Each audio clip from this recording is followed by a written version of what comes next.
My name's Leila, and I'm a security data scientist from Panacea, and today I'm here to talk to you about PAM. PAM is Privileged Access Management. Essentially, these are the tools and processes that allow security teams to control the assignment and use of administrative privileges. So why am I talking about PAM today? Why is it so important? Well, it's one of the top 5 critical security controls, and it actually went up in the charts in the latest version, up to 4 from 5. But that's not the only reason. PAM is one of those things that's kind of captured the interest of the board. It can be notoriously difficult to get the board to buy into security and the importance of it. But for PAM, the concept of a super user who can wreak havoc on your business critical systems because you've effectively given them the keys to your front door is one that really grabs their attention. It's an easy concept to understand. So now security teams find themselves thrust into the spotlight after longing for some attention from the board for many years, and now they're trying to deal with PAM under time pressure and under scrutiny. So today we're going to reframe PAM as a data science problem and see what we can do with data analysis to help the security teams deal with this challenging area. Today I'm going to take you through a number of areas. First of all, PAM panic. Why is it so hard? Secondly, we're going to look at how to be a bit pragmatic with PAM. It's a massive area, so we need to bring down the scope a little. Then we'll talk about how to do PAM in practice. I'll talk about what data we're using, what analysis we're using, and the benefits the security teams are getting from this. And finally, I'll recap a bit before we finish up. So, PAM panic. The way to understand some of the reasons why PAM causes so many challenges is to first of all start to look at what good privileged access management looks like. So let's have a look at what you need to do good privileged access management. All you need to do is determine approved access paths, probably install a password vault or one-time password system to reduce risk exposure, monitor use of privileged access everywhere at all times, identify access patterns outside of those approved, notify, re-educate users, probably also their bosses, work out exactly who should have access to what, when, and remove all privileged access you deem to be unnecessary. And all the while, do not disrupt business as usual. So faced with this kind of situation, security teams can find themselves effectively in their own version of a horror movie. So why is PAM so challenging? Many reasons, but here's my top 3. First of all, in other areas of security, the goal is to drive things down to 0. So vulnerability management, another challenging area. You want, in an ideal world, 0 vulnerabilities. Never going to happen, but fine, that's the goal. In PAM, you can't aim for 0 privileged access. You have to have some privileged access so people can do their jobs, so people can patch servers or do what other changes are necessary. So it's particularly challenging because security teams have to walk a line. They have to find out what is the minimal acceptable amount of privileged access so that people can get their job done while still keeping risk low. And this leads us to the second reason why PAM is so challenging. Working out what that minimal acceptable level of privileged access is really hard. First of all, because it's really hard to know who has access to what. The way permissions are assigned in large organizations can be infinitely complex. You have the hierarchical nature of Active Directory, you have groups nested in groups, nested in groups.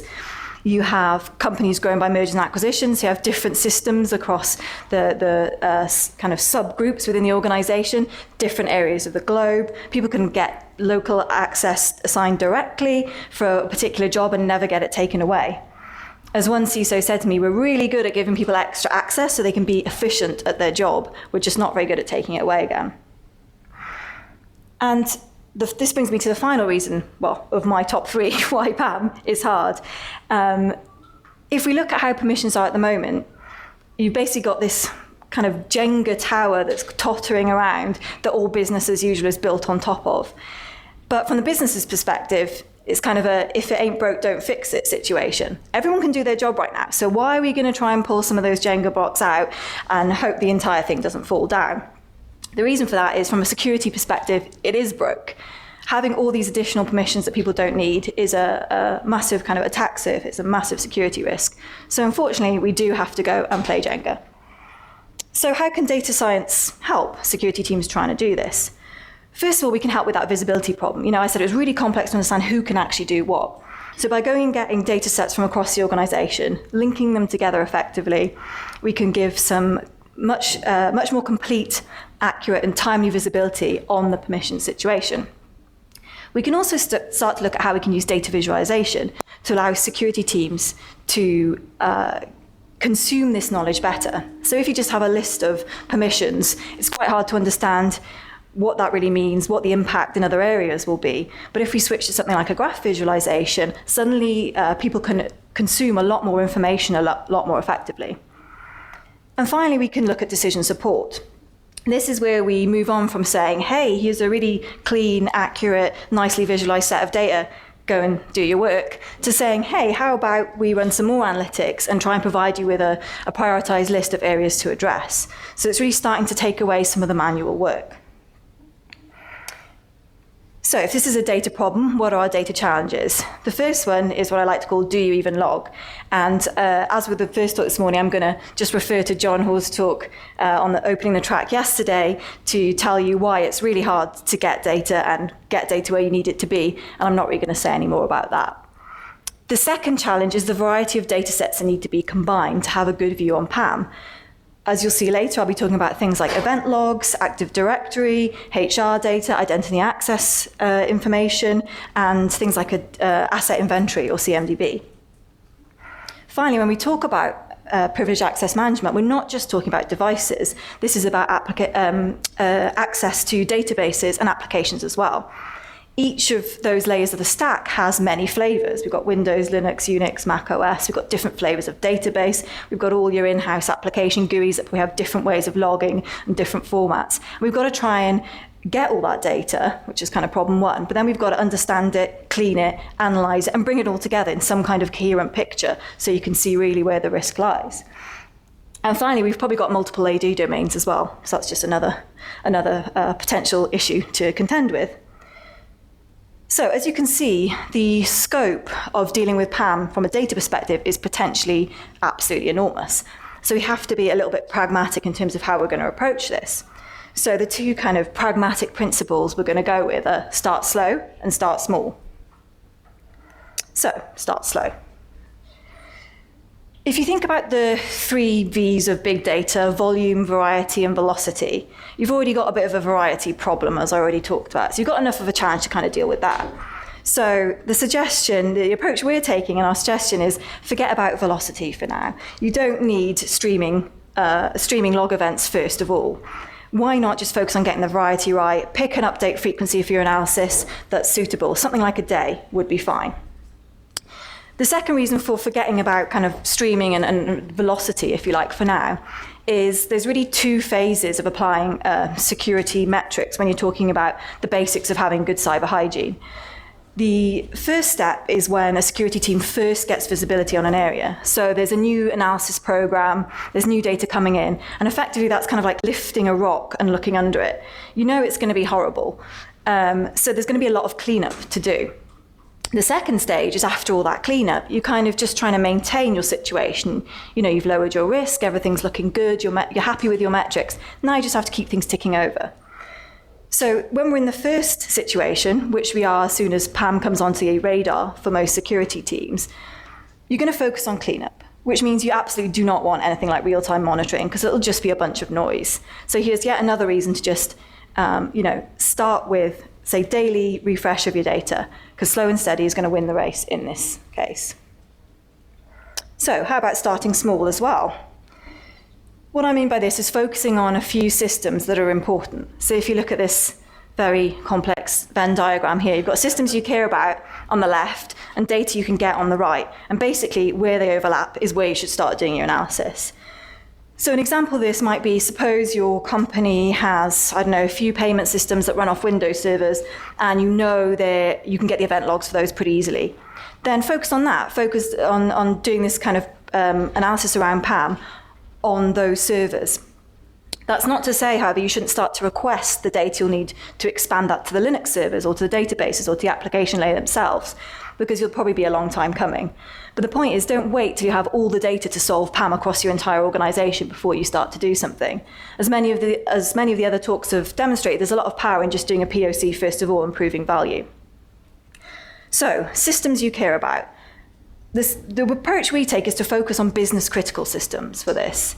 Now, Of course, there's other aspects to privileged access management. There's things like, there's always a risk of something like, if we put low priority systems out of scope, there's always a risk that an attacker might come in through your aircon system or your IoT toaster and move laterally across your network. But we're not addressing that here. We're securing our kind of crown jewels, if you like. And we had a talk earlier that kind of talked about lateral movement detecting that. So this is not what we're looking for here. But there's still a bit of a problem. How do I even know what my business critical systems are?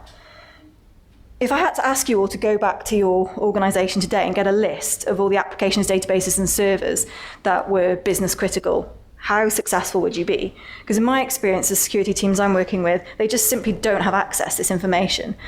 And this makes their job even harder. Like, how can you protect things if you don't even know what you've got? So trying to rely on a kind of static CMDB or inventory that's often has to be updated by hand is really problematic. You get situations where, you might start to look at some of the analysis we're doing and people will say, hey, why is everyone logging into this production server? And then you go to team and they say, oh, no, it's a dev server. It's just misclassified. So, you can't get anywhere with this. Now, building a kind of smart inventory is an area that could be a talk in itself. So I'm not going to cover it in detail. I've just linked a blog there by one of my colleagues. But here's a kind of quick intro to it so you can see what I'm talking about. Essentially, when you're doing data analysis for other parts of the security program, you'll be getting data about your devices. And if you combine that data, particularly from tools that have a different perspective on devices, you can start to get quite a rich picture of what's on your network. So, for example, vulnerability scanners will go out, scan a range of IPs, and might find things that weren't even registered in your device inventory in the first place. Then you've got network-based data. You can start to see what's talking to what. Maybe you can start to infer the importance of machines based on traffic to and from them. Then you've got things that sit on the endpoint. Maybe now you can get an accurate read on what the operating system is. Maybe you get something like a MAC address. You start to get more solid identifiers that don't change all the time like IPs do. Essentially, this is a process you can go through to start to build up a better inventory or challenge the one that you have to work with in your organization. At least when you have this, you can start to go to business owners, application owners, and say, hey, what's this server that sits in your region and your team is logging into on a daily basis? What does this do? How important is this? So, assuming you've got your smart inventory, or at least you've phoned a bunch of people and cobbled together a spreadsheet, we can now move on to PAM in practice. PAM is a many-faceted topic. So what we've been doing is working very closely with our early adopter customers, who we really consider to be development partners. And we've seen the areas of PAM that they wanted to focus on and prioritize first. And working with them, we're trying to understand how we can use data analysis to facilitate that.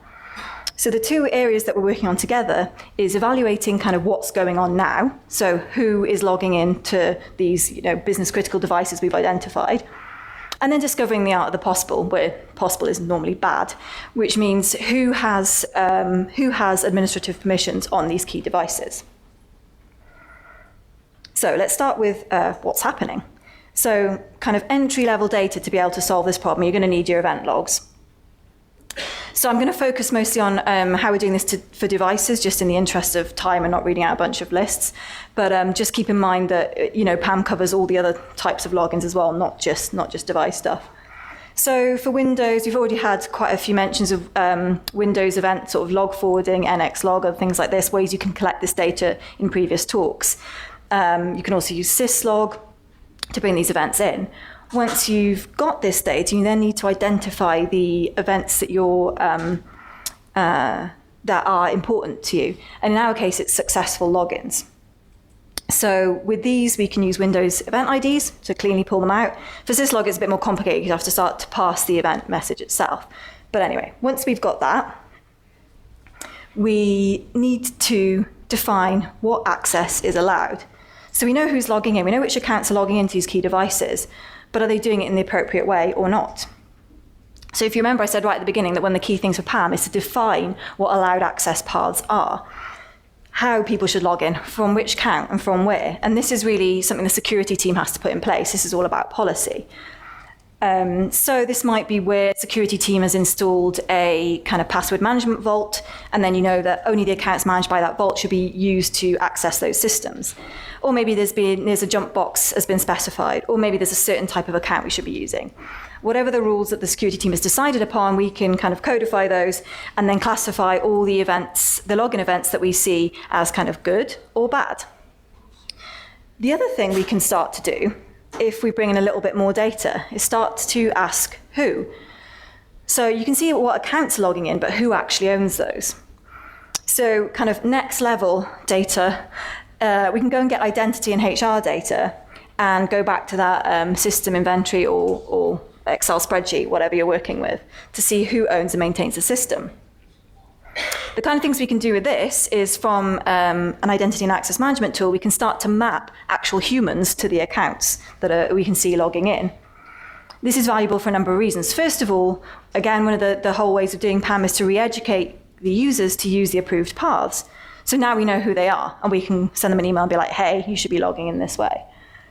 We can also find out from a HR database who their line manager is, who the accountable person is. Now, you always need this, right? If you're going to drive change in an organization, you need to have someone to ring up and say, like, what the hell is your team doing? So this is always important for things to actually work in practice within a business. The other kind of angle we can go at is trying to see what team the person works in. And we can go back, hopefully, to our system inventory and find out what team is responsible for maintaining that device. And if the person that has that account is not part of the team that's administering that system, why on earth are they logging into it? You can also use this the other way around as well and say, look at everyone in the team that is responsible for managing this Linux server. Do they all have the right access? Or one day when they come to do something critical, will they find they're locked out? And this is particularly important when you're making changes, because remember, we have to preserve BAU. So what does the security team get from all that kind of piece of analysis?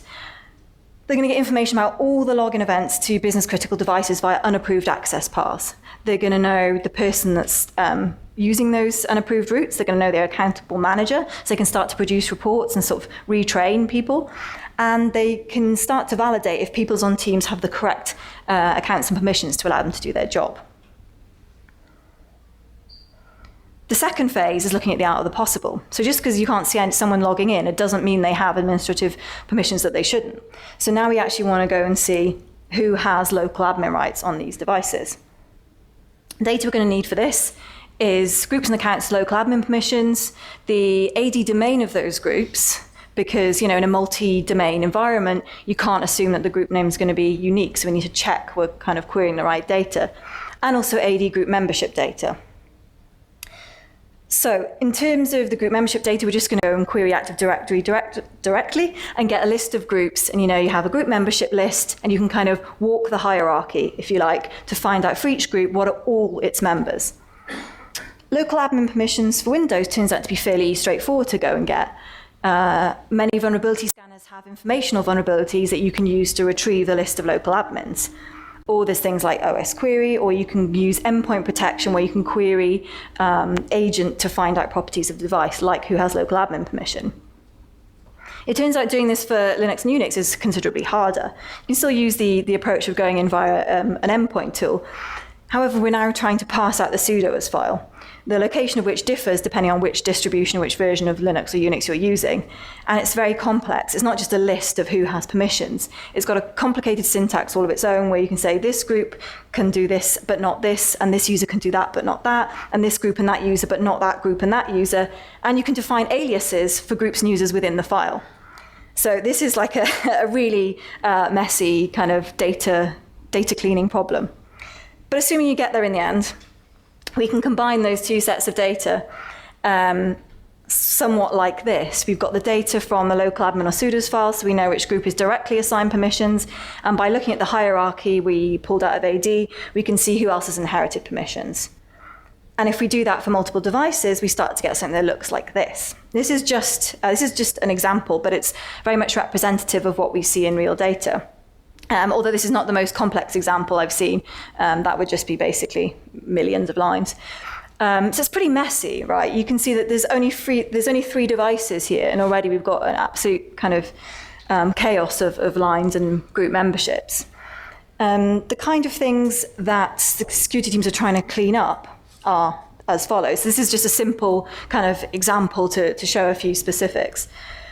You've got a directly permissioned account here. So this is going to be bad because it means to have any visibility that this account has admin permissions on this device, you need to go to the device itself. And the same is true if you want to revoke that access. The other kind of problems we see are accounts with multiple paths to privilege access. So because of kind of group nesting and multiple group membership, certain accounts have multiple ways to get the same permissions. And in real data, we've seen examples where one account can have 20 to 30 different routes to local admin on the same device. This is problematic because it's hard to manage. And also, if you think of that cleanup mode I talked about, every one of those paths is almost kind of like a wire in a bomb that you're trying to clip as you go along without exploding, business process somewhere else because you suddenly shut off someone's access to something they needed to be able to do.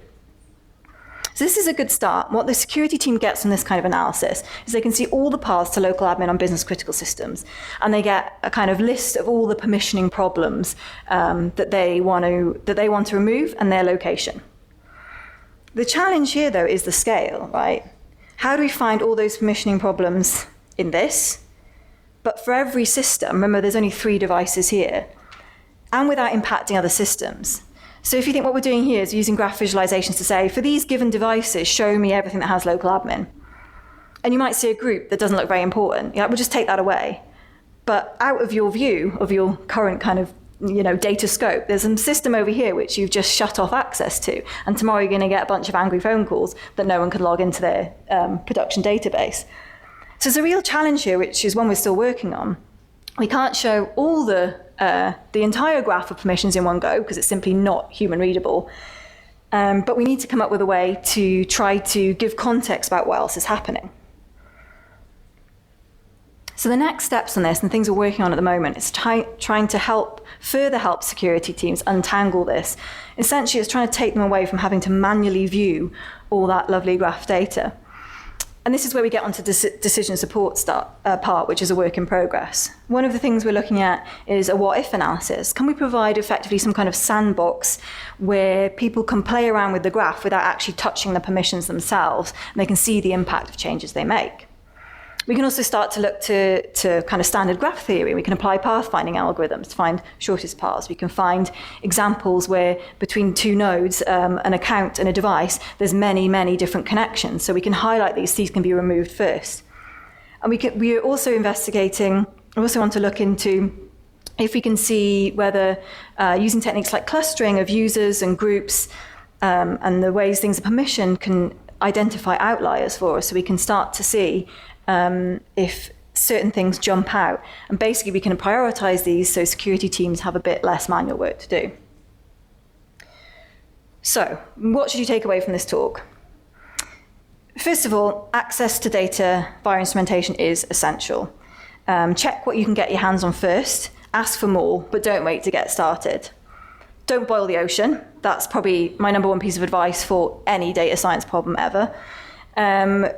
Try to focus on, say, daily reporting or whatever timescale seems appropriate for you, and focus on your business critical systems. Try to demonstrate value early, and this will make it much easier for you to justify getting more data. And finally, PAM is essentially a bit of a data jigsaw puzzle. You can do quite a bit with only a few pieces, but the more pieces you put in place, particularly in terms of bringing in business context around application or device criticality, identity and access management, information, HR, your device inventory, the richer the picture gets and the better the security teams are able to prioritize and clean up this challenging area. So I'll leave it there.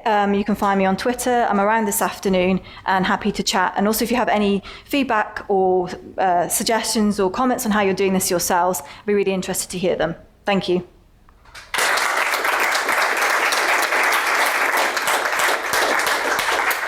Does anyone have any questions? We can take maybe 1 or 2. There's someone else that can ask first. Does anyone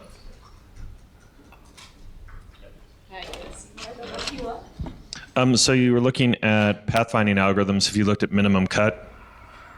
No, not yet. So this is kind of the next steps to look at. But have you talked at all to the Bloodhound guys? No, so I think Bloodhound's an interesting one because they're doing something, although it has parallels, it's quite different. So I guess they're looking really specifically around in the Active Directory kind of hierarchy. We're just looking at membership, basically. They're looking, I guess, in a lot of detail around how you can add users to groups, how you can move across the Active Directory tree and elevate privileges. So I think that's not really the kind of angle we're coming at, but certainly some of the customers we work with use Bloodhound in parallel with what we're doing here. Yeah. And what were you using to visualize the graphs? This one was, I'll have to check. So we're trying out a bunch of different libraries. Mm-hmm. So I think this one might have been Cytoscape, which is an open source project. I can check with our front end team. Yeah, we can figure it out. All right. Thank you, Leila. Thank you. Thanks, guys.